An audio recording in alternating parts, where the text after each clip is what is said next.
Thank you, Madam Chair. Welcome, commissioners. And it is always good to see the FTC here. I spent 2 wonderful years at the FTC. There are a lot of terrific men and women who work there at the commission. As you know, I have deep, deep concerns, in particular about big tech. I think big tech today represents the greatest accumulation of power, market power and monopoly power over information that the world has ever seen. And the players in big tech are getting more and more brazen. They behave as if they are completely unaccountable, and at times they behave more like nation states than private companies.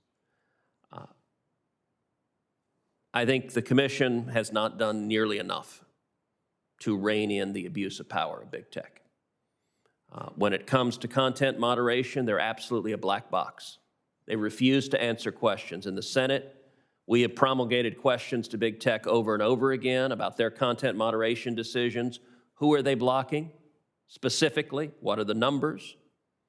Under what circumstances? What are the remedies? What is the decision making?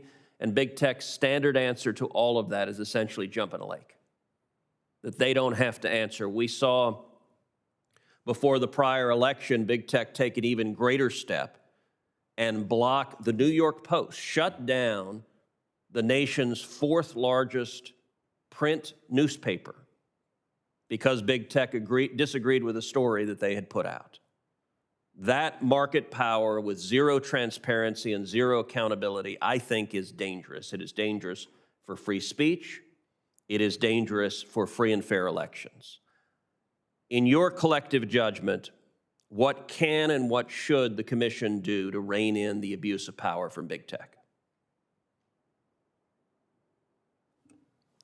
Senator Cruz, there's no question that these firms wield enormous power over our lives, over our economy, and over our democracy. I was happy that the FTC voted to issue a complaint against Facebook and its anti-competitive practices, but it's clear there was a lot of missed opportunities to rein it in before, and local journalists, media have been destroyed by many of these practices. We have to do more. Congress has to do more when it comes to abuses of Section 230, and we also have to get to the bottom of the black box algorithms that they have. The FTC has issued some orders to understand some of those content curation practices, how those algorithms make decisions, and ultimately we need to hold them accountable for when they violate the law. Senator Cruz, this is Christine Wilson, if I can have just a moment to respond as well. I agree with you that there are significant concerns about content moderation, content curation. As Commissioner Chopra indicated, Commissioner now Acting Chair Slaughter and Commissioner Chopra and I worked together to design the 6B study that Commissioner Chopra referenced, and I think that is perhaps the most important task that the FTC is undertaking right now. As to the question of whether the FTC currently has authority to address these issues, can content suppression be an unfair practice under our consumer protection and competition mandates?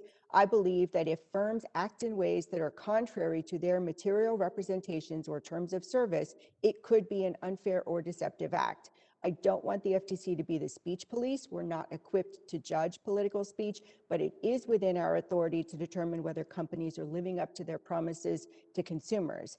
As for questions of unfair competition, if firms agree to censor a specific and disfavored perspective, it could raise a question of whether there was an illegal agreement under Section 1 of the Sherman Act. So, for example, if different social media companies take down similar content in the same 24-hour period, that could raise a question about whether companies reached a potentially illegal agreement behind the scenes to silence certain perspectives. Obviously, parallel conduct is necessary but not sufficient to prove an antitrust violation, but I would be interested in taking a look at some of these simultaneous takedowns to determine whether there is an underlying agreement that was driving those actions. Senator, I just wanted to add that I agree with you that we need to be really concerned about the exercise of market power by these extremely large companies. I think I was pleased to support the complaint we had against Facebook. I shared the concerns Commissioner Chopra articulated earlier about our resolutions of the order enforcement case against Facebook earlier and the YouTube case against Google, because I was concerned that it would not adequately incentivize companies to start following the law. Neither of them would adequately incentivize companies to start following the law. And going back to the topic of this hearing, I think we need to think about the role platforms have to play in the dissemination of COVID scams, for example. This is another area, Commissioner Chopra pointed to Section 230. I think this is an area where we see the scams popping up again and again and again on these platforms, and 230 can inhibit our ability to hold platforms accountable for being the marketplace of bad action instead of good ideas. Well, and let me encourage you, I think there's particular value the commission can add in terms of transparency, in terms of addressing the black box. So for example, big tech claims there's not political bias. Well, they happen to have a monopoly on all the information and data you would look to assess whether there's political bias. And so I've asked repeatedly in the 2020 election cycle, how many Republican candidates for office did you block posts from? How many Democratic candidates? There's an answer. It's a concrete number. They have it. They refuse to give it. Simply making that information public for multiple cycles, what they're doing, I think would be incredibly beneficial, reining in the abuse of power. And I think the commission has ample authority to require those disclosures right now. Well, I just want to point out, Senator, I, as Commissioners Wilson and Chopra indicated, very much supported and think the 6B study that we are doing on social media platforms is extremely important. I would like it to result in us adding some transparency to the marketplaces, but the 6B statute specifically prohibits us from disclosing certain information that we receive as a part of those studies, where it's tied to particular companies, so we can comment on market trends, but I want to be mindful of the limitations of our statutory authority, which we obviously can't go over, and set expectations reasonably there. Well, but thank you.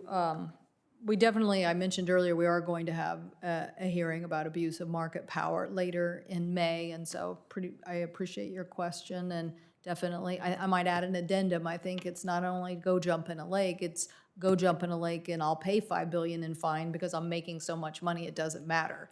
And so when it's both of those, I think we really have to do something, so thank you.